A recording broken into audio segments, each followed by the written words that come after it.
Salam hello, Mobile Cooking and Baking Class Chef Obi 2026. Annyeonghaseyo, annyeonghaseyo. Kelas Korea Street Food menjadi pilihan pelajar kali ini di bulan Ramadan. Layan Korea, pilihan bijak goreng-goreng guys.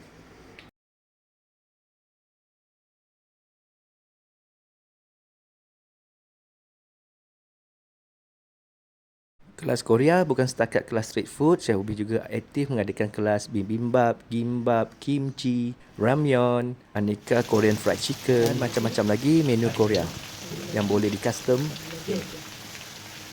Wangmisu ke tu? Wangmisu. Bukan wangmisu.